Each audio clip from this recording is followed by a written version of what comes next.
Bonjour.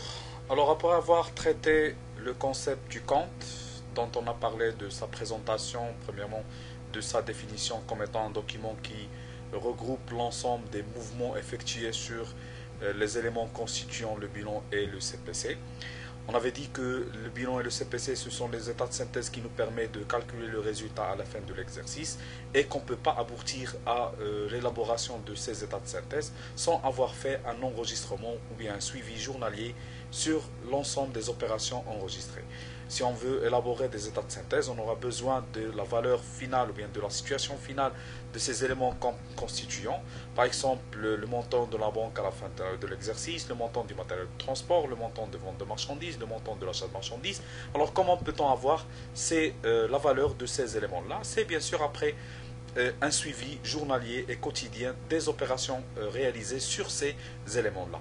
Alors le document qui nous permet de faire ces enregistrements là, c'est le compte.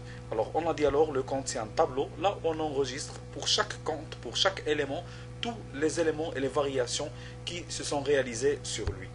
Alors voilà, on avait parlé de la présentation de ce compte, soit en sous forme mariée, séparée ou bien schématique, et après on a parlé de comment enregistrer les opérations au débit et au crédit de ces comptes, tout en localisant la nature de compte. Est-ce que c'est un actif, c'est un passif, c'est une charge ou bien c'est un produit? Parce qu'on a dit que chacun de ces natures de comptes a un traitement spécial selon, bien sûr,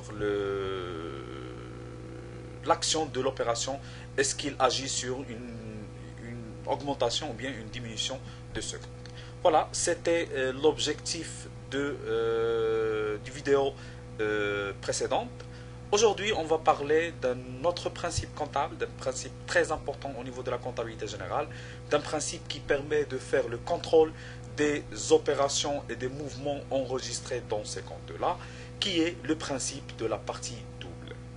Alors, avant de parler du principe de la partie double, on va revenir vers les enregistrements comptables et on va dire que lors des enregistrements comptables, en fait, on enregistre quoi?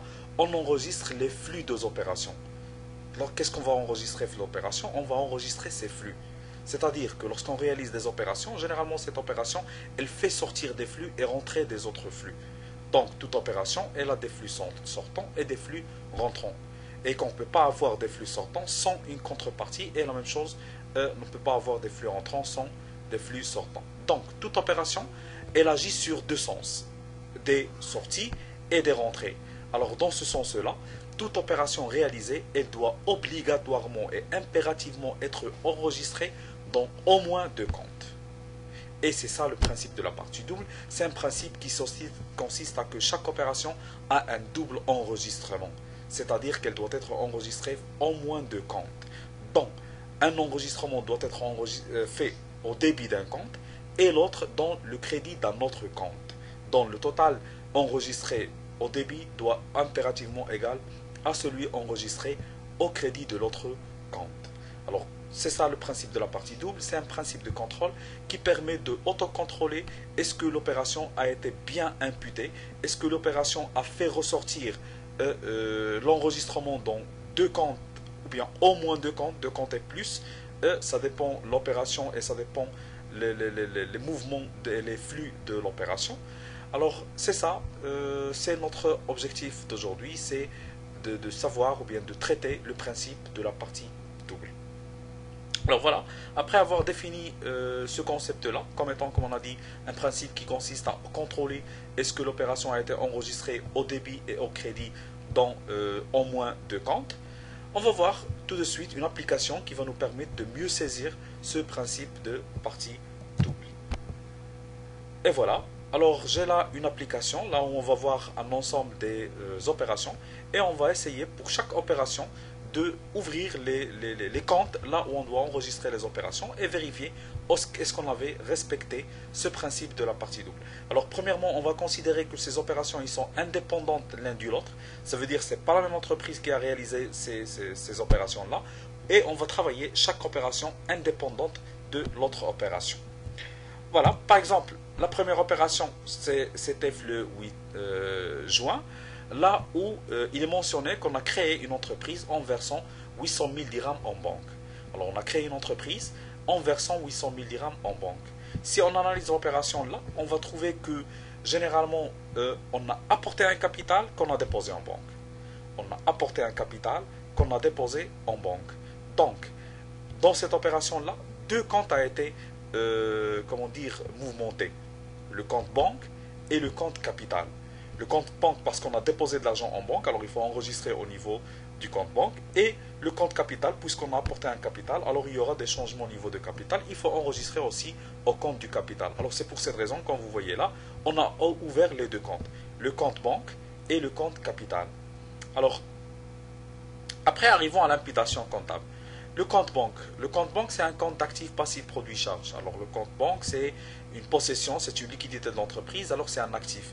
Et puisque c'est un actif, on a recherché parmi les trois types de l'actif, c'est un actif, c'est une trésorerie active. La trésorerie active, c'est la classe 5, alors on a cherché la classe 5 et on a trouvé ce compte-là. 51-41 banque. Et en ce qui concerne le capital, on a cherché, le capital c'est un moyen de financement, les moyens de financement sont considérés comme un passif, et alors on a cherché dans la classe du passif le durable, parce que le capital c'est un moyen de financement durable, et on a trouvé le compte capital 11-11. Très bien, on a ouvert les deux comptes, banque et capital, maintenant on va imputer l'opération. On a créé une entreprise en versant 800 000 de dirhams. Alors en ce qui concerne la banque, puisqu'on a déposé de l'argent en banque, alors cette opération a agi sur l'augmentation du compte bancaire. On a déposé de l'argent en banque, alors le compte bancaire va augmenter. Et la banque, c'est un actif. On va revenir vers le schéma de l'actif qu'on a vu pendant la séance précédente ou bien pendant la vidéo précédente. Et on va trouver que l'actif augmente au débit. Et puisque l'actif augmente au débit, on a enregistré l'opération au débit. Maintenant, passons au capital. Puisque le capital, c'est un passif, et nous, on a apporté un capital, alors généralement, le capital, il va augmenter, et le capital, là, c'est un compte de passif. Le compte de passif a augmenté dans le crédit, alors l'opération a été enregistrée au crédit de compte. Alors, on va poser la question de contrôle enfin. Est-ce qu'on a respecté le principe de la partie double? Oui, comme vous voyez. Alors, pour la même opération, on a ouvert deux comptes, la banque et capital, dont le premier a été débité et le deuxième a été crédité. Et comme ça, voilà, on a respecté le principe de la partie double. Alors, c'est pareil, à chaque opération réalisée par l'entreprise, elle doit être enregistrée de la même manière. Lire l'opération, essayer de tirer les comptes qui ont été mouvementés, et après, essayer d'imputer les opérations, les montants dans les comptes, dont un compte doit être débité et l'autre doit être crédité avec le même montant. Voilà, passons à une deuxième application, bien un deuxième cas. Le 507 par exemple, on a retiré 50 000 dirhams de la banque pour alimenter la caisse. Alors en analysant l'opération de là, c'est deux comptes qui ont été mouvementés. On a retiré de l'argent de la banque, alors on a constaté l'existence de la banque. Pour alimenter la caisse, alors également il y a l'existence de la caisse. Et donc on va ouvrir les deux comptes, le compte banque et le compte caisse. Le compte banque et le compte caisse, les deux sont des comptes de trésorerie. La trésorerie, c'est un compte actif. Alors, on va chercher la trésorerie active. Et voilà, on va trouver ces deux comptes-là. La banque, c'est 51,41 et c'est 51,61. Alors, on revient vers l'opération. On a retiré 50 000 dirhams de la banque pour alimenter la caisse. Alors, on a retiré de l'argent de la banque pour alimenter la caisse. En ce qui concerne la banque, puisqu'on a retiré de l'argent de la banque, puisqu'on a retiré l'argent de la banque, alors la banque là, elle doit être créditée, voilà, désolé. Alors là, la banque doit être créditée.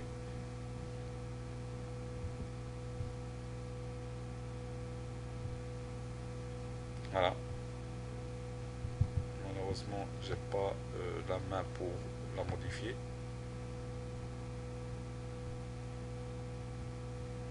Voilà. Alors pour cette opération-là, la banque a été créditée. Alors pour ce qu'on n'a pas, parce que j'ai pas la main là, parce que j'ai fait une capture d'écran, alors je pourrais pas modifier. Je vais essayer de modifier toute l'opération de là.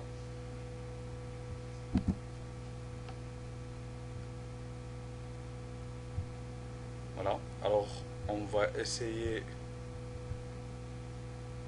Désolé.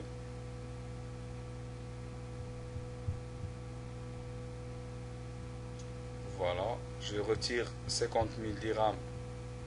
Par exemple, là, on On va modifier ça. De la caisse pour alimenter la banque. Voilà.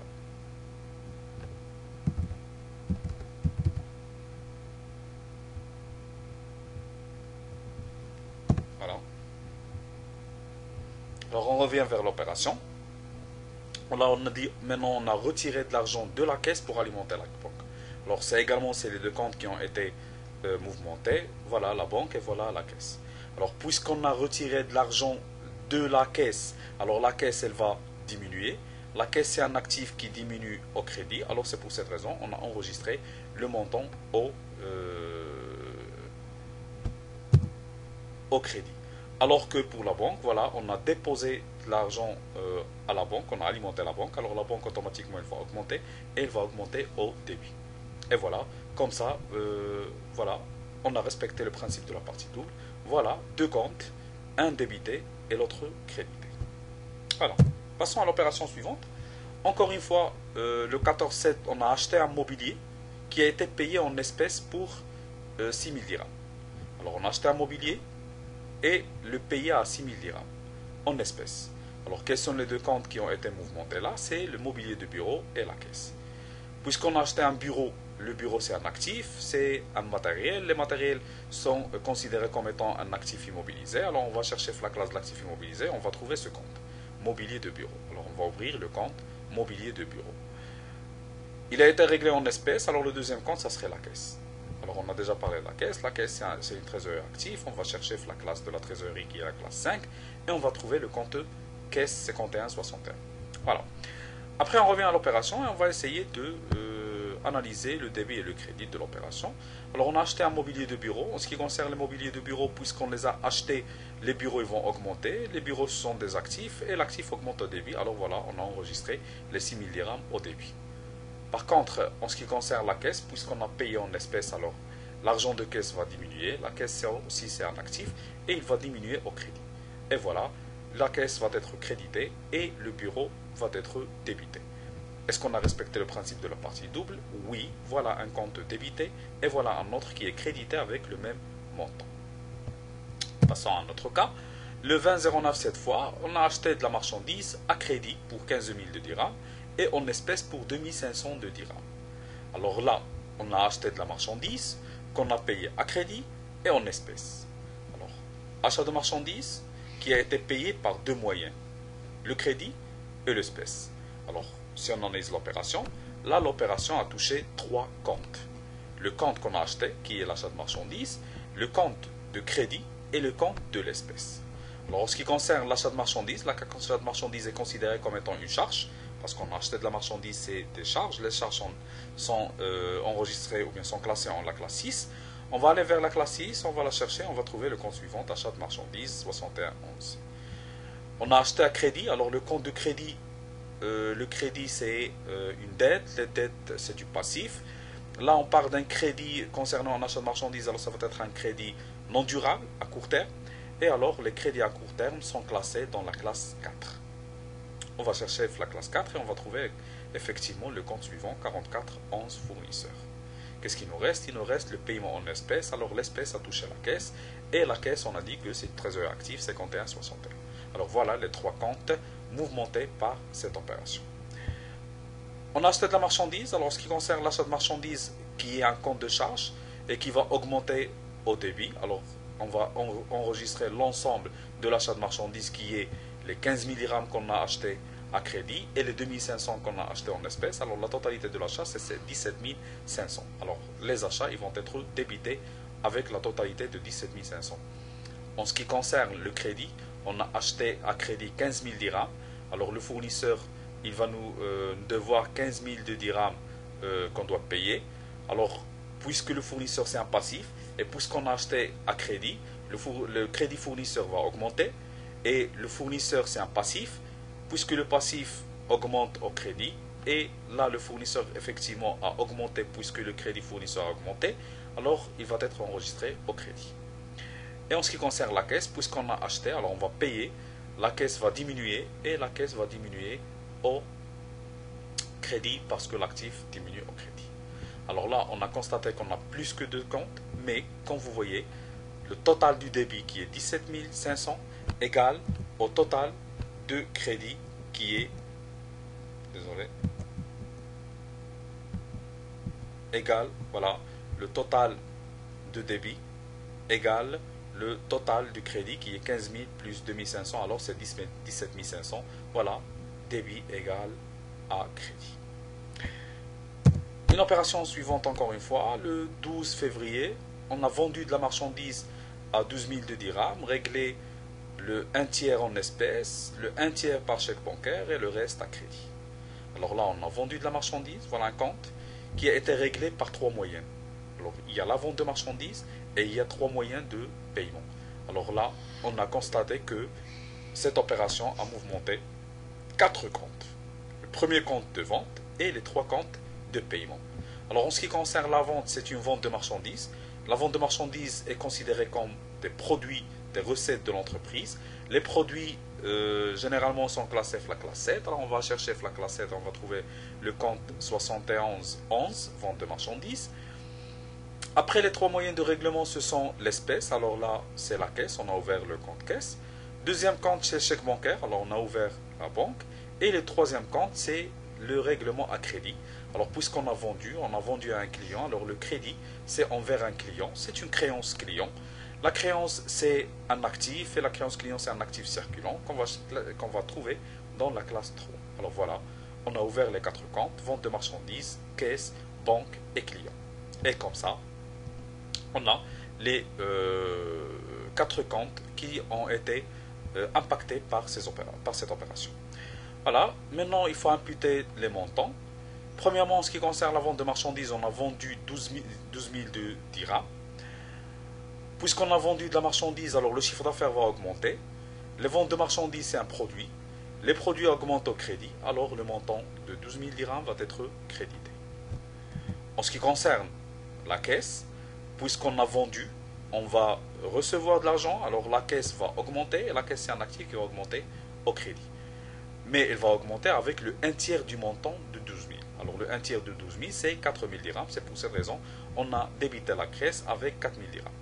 En ce qui concerne le chèque bancaire du deuxième tiers de l'opération, puisqu'on a vendu de la marchandise, alors la banque va augmenter encore une fois parce qu'on va recevoir de la banque qu'on va déposer en banque. Alors la banque augmente au débit comme on a dit tout à l'heure. Et voilà, on a débité le compte banque avec 4 000 de dirhams. On a vendu 12 000, on a reçu 4 000, en 4 000 c'est 8 000. Alors il nous reste combien à crédit? Il nous reste 4 000 de dirhams. Alors puisqu'on a vendu de la marchandise, le crédit envers le client il va augmenter. Alors et le crédit client c'est un actif. Où est-ce qu'il augmente l'actif? L'actif augmente au débit. Alors c'est pour cette raison, le montant de dernier 4 000, on va l'enregistrer encore une fois au débit. Alors, est-ce qu'on a respecté le principe de la partie double pour cette opération? Malgré qu'on a plus que 2 comptes, mais si vous avez bien remarqué là, on a 4 000, 4 000, 4 000, c'est fait 12 000 dirhams enregistrés au débit, alors qu'on a 12 000 dirhams enregistrés au crédit d'un autre compte pour la même opération. Alors voilà, on a bien respecté le principe de la partie double. Alors c'est ça. Alors tout enregistrement comptable, il doit respecter ce principe-là, lire l'opération, analyser les comptes mouvementés et enregistrer les mouvements et les montants au débit, au crédit. Donc, pour chaque opération, le total des débits enregistrés doit égaler le total de crédit. Et voilà, comme dernière application, on a payé 1500 dirhams de frais de téléphone en espèces. On a payé les frais de téléphone en espèces. Alors c'est de compte encore une fois. Les frais de téléphone, le mot frais ça veut dire charge. Puisqu'il s'agit de charges, c'est la classe 6. On va chercher dans la classe 6 et on va trouver le compte 61 455 qui est frais de téléphone. Et en ce qui concerne l'espèce, c'est toujours la caisse. Voilà les 2 comptes alors qui ont été touchés par l'opération, frais de téléphone et la caisse. Maintenant, on va imputer le montant de 1500 dirhams. En ce qui concerne les frais de téléphone, c'est un compte de charge. Puisqu'on a payé les charges, alors les charges de l'exercice vont augmenter et les charges augmentent au débit. Alors on a enregistré les 1500 dirhams au débit du compte frais de téléphone. En ce qui concerne la caisse, puisqu'on a payé, alors on va faire sortir de l'argent de la caisse va diminuer et la caisse c'est un compte de actif qui diminue effectivement en crédit. Et c'est pour cette raison qu'on a enregistré les 1500 dirhams au crédit. Alors voilà, en ce qui concerne le principe de la partie double. Alors, en récapitulant, tout enregistrement, toute imputation dans les comptes, elle doit respecter ce principe-là. Donc, il faut faire attention, il faut lire l'opération, localiser, détecter les comptes, mouvementer les comptes impactés, les ouvrir et après passer aux imputations des montants en respectant ce principe dont le total de débit enregistré doit égaler total de crédit enregistré pour chaque opération. Voilà. Alors, c'était à propos du principe de la partie double. J'espère que c'était clair. J'espère que c'était compréhensible. Si je vous remercie pour votre attention et aux vidéos et à la prochaine séance. Merci.